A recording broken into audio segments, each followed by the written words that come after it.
Menteri BUMN sekaligus anggota Komite Olimpiade Internasional Erick Thohir bertemu dengan Presiden FIFA Gianni Infantino di Doha, Qatar. Erick Thohir menyebut Presiden Jokowi meminta ia menemui Presiden FIFA untuk menjelaskan peristiwa yang terjadi di Kanjuruhan. Lebih lengkap soal pertemuan Erick Thohir dengan Presiden FIFA dijelaskan dalam perbincangan bersama jurnalis Kompas TV Radi Saputro. Ini adalah wawancara pertama Erick Thohir kepada media usai bertemu dengan Presiden FIFA. Bagaimana rasanya nih Pak Erick ketemu Presiden FIFA Gianni Infantino di Qatar di saat kondisi sepak bola kita lagi amburadul ditambah ada tragedi seperti ini. 131 nggak main-main loh Pak Erick. Ya, memang tugas yang berat karena itu pertama kali saya ketemu beliau ya beliau tahulah perasaan saya karena beliau juga kan pecinta sepak bola. Ya pasti. Bahkan ketika saya masuk, saya belum berkata-kata, beliau yang menyampaikan bahwa terlepas daripada saya sudah bicara dengan Bapak Presiden, karena sebelumnya saya sudah bicara dengan Pak Gianni Infantino lewat telepon sebelum itu. Tetapi waktu bertemu, beliau tahulah perasaan saya. Karena itu beliau bilang, iya saya waktu kecil dibawa ke stadion sepak bola sama bapaknya.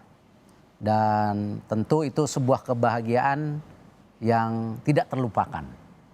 Dan dia bilang kalau sampai saat itu pun terjadi sesuatu yang seperti dialami, itu sesuatu yang beliau tidak terpikirkan juga. Dan beliau juga terus terang berkaca-kaca, ya.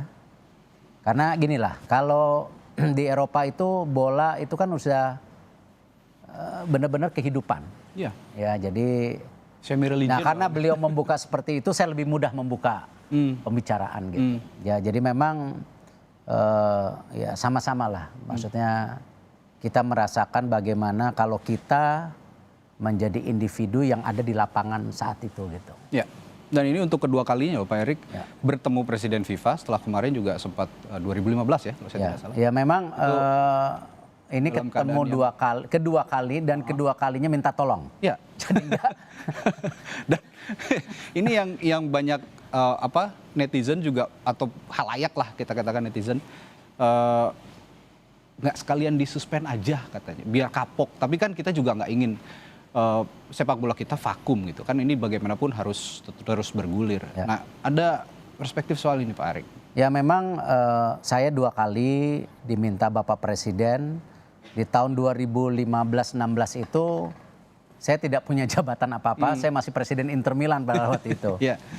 Tapi beliau waktu itu Bapak Presiden tahu dan beliau tahulah bagaimana saya mempunyai hubungan baik dengan tentu organisasi sepak bola yang di Eropa. Kebetulan kan Inter Milan memang di Eropa. Dan Pak Gianni juga Gianni itu kan sama saya ketika saya Presiden Inter Milan, saya sebulan sekali suka konsultasi ke Pak Gianni. Ya karena waktu itu dia kan sekjen UEFA. Jadi bela sepak bola Eropa. Nah memang ada kedekatan itu dan ketika Indonesia waktu itu disanksi ketika ada perbedaan pendapat antara Menpora Pak Imam dan Pak Lanyala waktu itu. Dan akhirnya kita disanksi dan Presiden waktu itu sangat sedih karena Pak Presiden kita itu senang bola sebenarnya. Nah jadi waktu itu saya tidak tahu dari mana beliau mendapatkan informasi itu. Saya waktu itu diminta tolong bicara baik-baik. Nah tentu saya sebagai individu waktu itu. Dan ya alhamdulillah memang surat presiden yang saya bawa ke Pak Gianni waktu itu diterima dengan baik. Karena itu saya langsung kembali dan akhirnya terjadilah pemilihan ketua PSSI yang dimana sesuai dengan statuta. Yang paling penting itu buat FIFA, sesuai dengan aturan.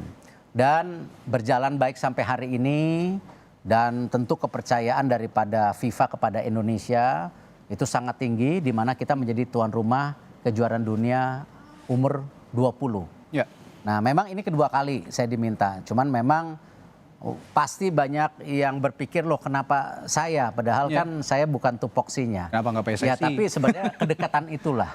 Dan kebetulan sendiri kan saya masih dipercaya menjadi IOC member, yaitu walaupun sebagai individu saya adalah member daripada Olimpik Dunia yang membawahi seluruh cabang olahraga, basket, bulu tangkis, sepak bola. Nah memang waktu itu saya ke sana sebenarnya tujuannya membawa surat presiden kita kepada presiden IOC untuk diundang untuk G20. Oke.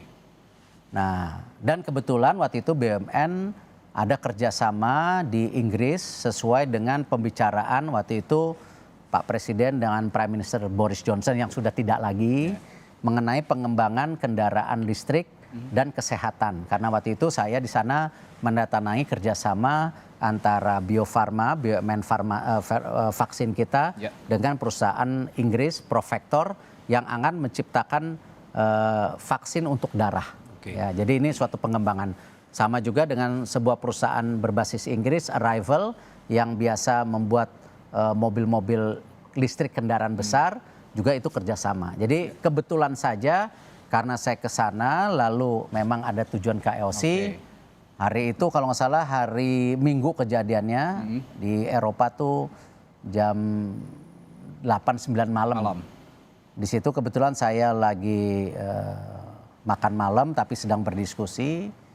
Ya tentu dapat info 20, 60 begitu yang meninggal.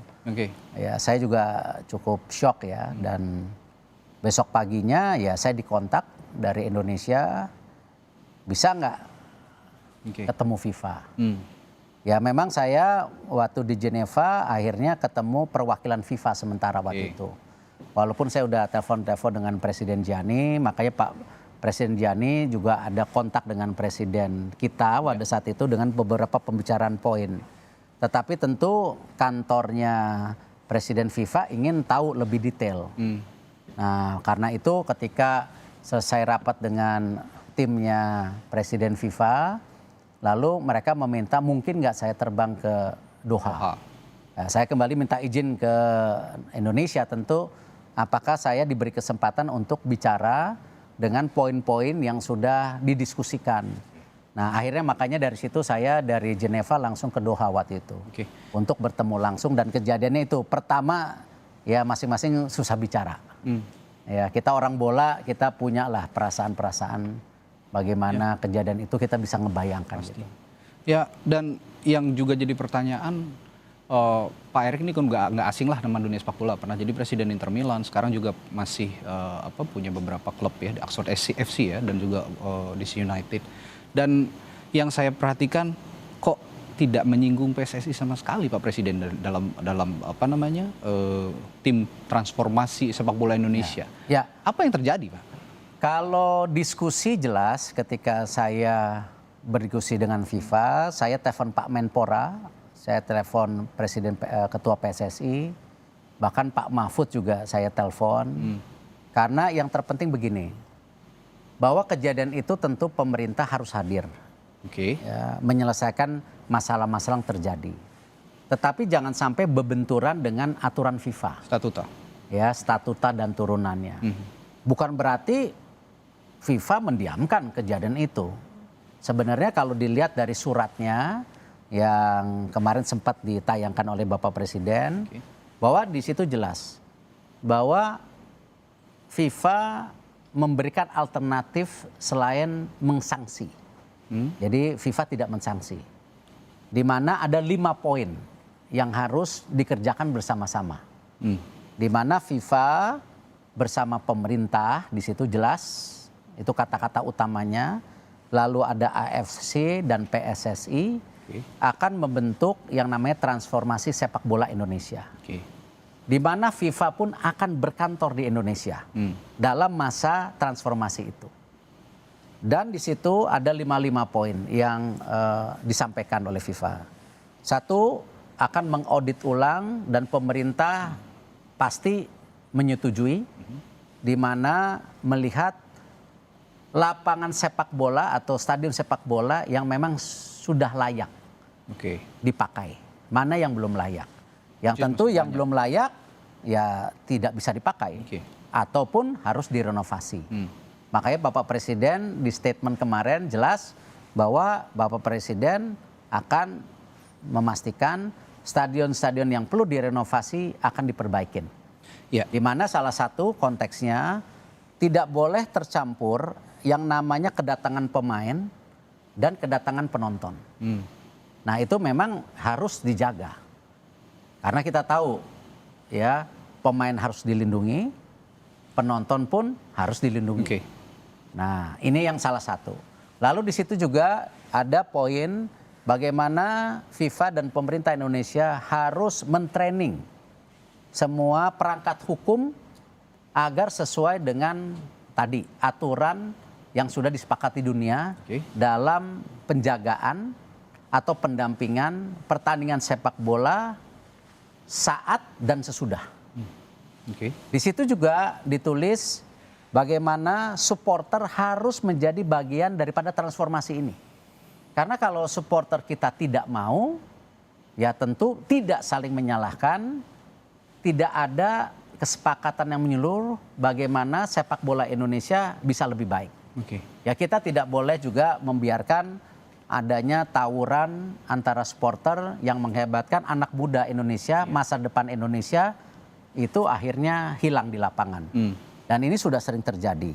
Nah disitulah kenapa FIFA menaruh supporter harus menjadi bagian transformasi sepak bola Indonesia.